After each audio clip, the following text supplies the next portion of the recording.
వ్యభిచారం అని ఓపెన్‌గా రాచ్చావక దానికో దిక్కుమాలిన పేర్లేంటి? షుగర్ కోటెడ్ బంధాలు అంట. ఒకటి వార్త రాసుకొచ్చింది. ఇందులో ఏంటది షుగర్ డాడీ, మమ్మీ బేబీలట. షుగర్ మమ్మీ, షుగర్ బేబీలంట. ఏందయ్య అంటే రాజధానిలో 11,000 మందికి పైగా ఈ షుగర్ డాడీలున్నారు.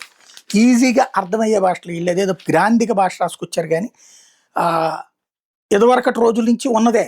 ఏది? డబ్బున్నటువంటి అంకుల్స్‌ని అమ్మాయిలు ఇష్టపడటం గాదు, అవసరాల కోసం అమ్మాయిలు వాళ్ళతో లైంగిక సంబంధాలు పెట్టుకోవడం. అదే సందర్భంలో డబ్బున్న ఆంటీలు వాళ్ళ భర్తలతో సంతృప్తి చెందనప్పుడు డబ్బులు పెట్టి యువ అబ్బాయిల్ని వాడుకోవడం అన్నటువంటిది. ఇక్కడ వీళ్ళకి ప్రేమలేమీ ఉండవు. కేవలం లైంగిక బంధమే ఉంటది. వీళ్ళకి కావాల్సిన చదువులకయ్యే డబ్బులు, లేకపోతే గనక ఉద్యోగాలు ఇప్పించడం, ఉపాధి ఇప్పించడం, దానికి కావాల్సినటువంటి ఖర్చులు వాళ్ళు పెట్టుకుంటారు. దానికి తగ్గట్టుగా వాళ్ళు ఎలా కోరితే అట్లాంటి లైంగిక సుఖాలను ఇచ్చేటటువంటి పని వీళ్ళు చేస్తుంటారు. ఇదివరకు జరిగేదే, ఇప్పుడు జరిగేది.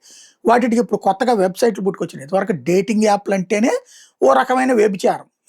ఇప్పుడు ఇది దీనికి పేర్లు మార్చారనమాట. అంటే వ్యభిచారి, అలాగే దాన్నేమంటారు, వ్యభిచార కేసులో దొరికినటువంటి వాడిని విటుడు అని పిలుస్తుంటారు. ఆ పదాలకి కొత్తగా తీపి పదాలు పెట్టారనమాట. అంతకు మించి ఏం లేదు.